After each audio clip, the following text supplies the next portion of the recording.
And since it's a Thursday, I head all the way down to Cheyenne, Wyoming, because we always have to stop and pay a visit with Wyoming Liberty Group. And today it's Vibbard Anthony, which would be his name backwards, Anthony Vibbard. Hey, right? how's it going? Okay, good. You know what I did there is I copy and pasted your name so everybody could see it on the video stream. But your name was, surname first. Hey, I'll take that. I didn't switch it.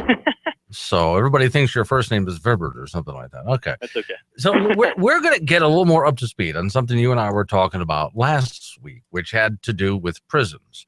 And you were making the case that the entire population of the United States should just be put in solitary confinement or something like that. What was your point?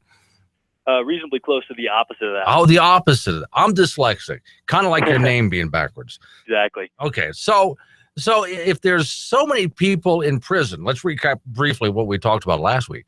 There's so many people in prison. In your personal estimation, just your opinion, give me a percentage.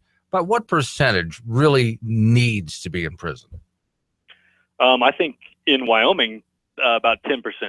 About 10%. Okay. So the rest are in prison then, the 90% then, are in prison for what? They're in prison for drug crimes. They're in prison for breaking probation and parole rules, and just other petty crimes or crimes that don't necessarily deserve prison, in my opinion. Okay. So instead, though, what would you do? If you're not going to imprison them, you would do what? Okay, so there are a lot of different ideas, and using the other states as experiments that we can learn from.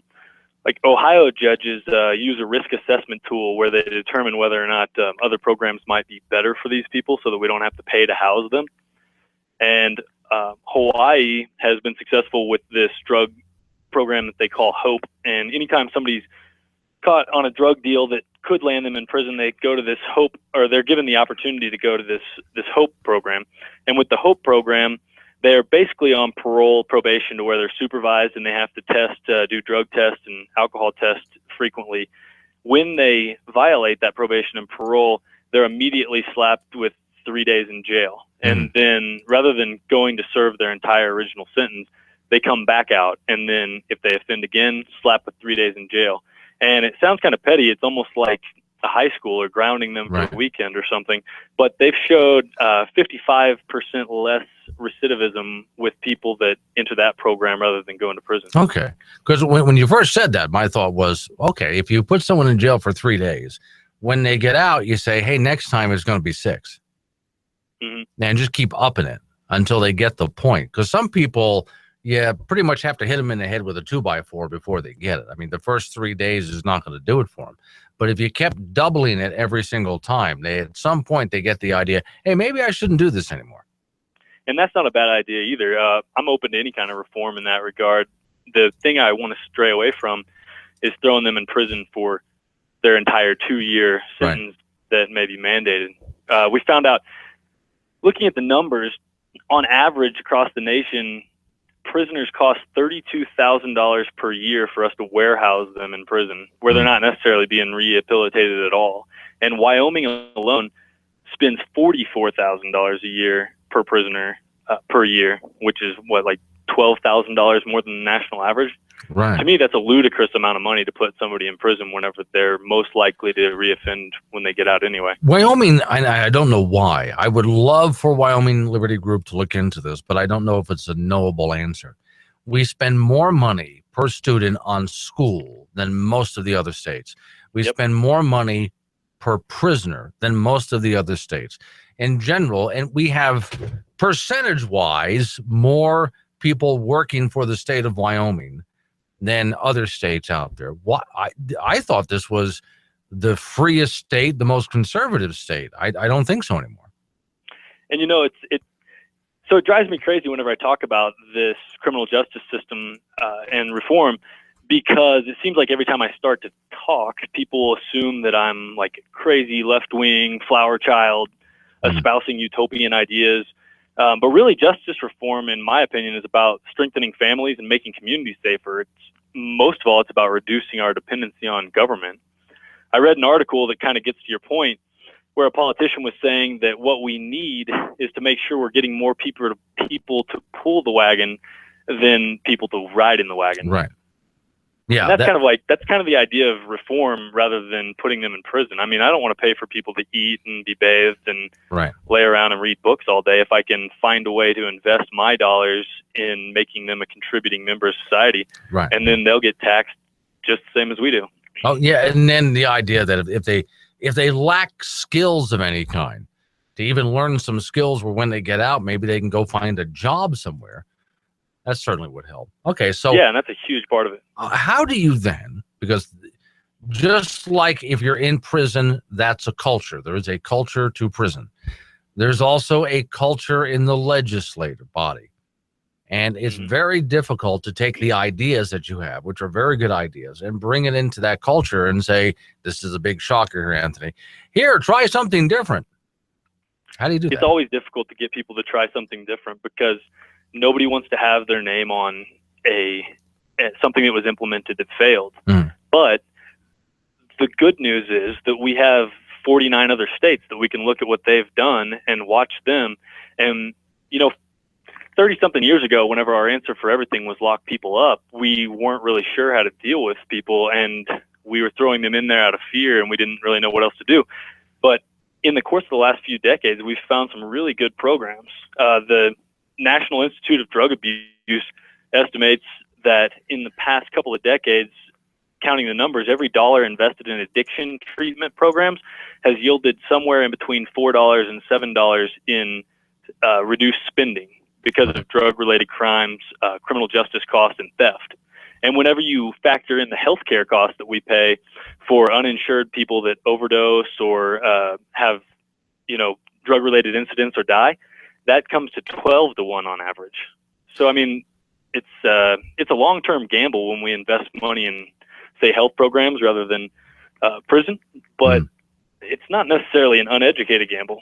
Well, I wonder, though, and I'd love if you have numbers on this. I've always wanted to know these numbers. People who go to prison that aren't necessarily hardened criminals, they just did something stupid.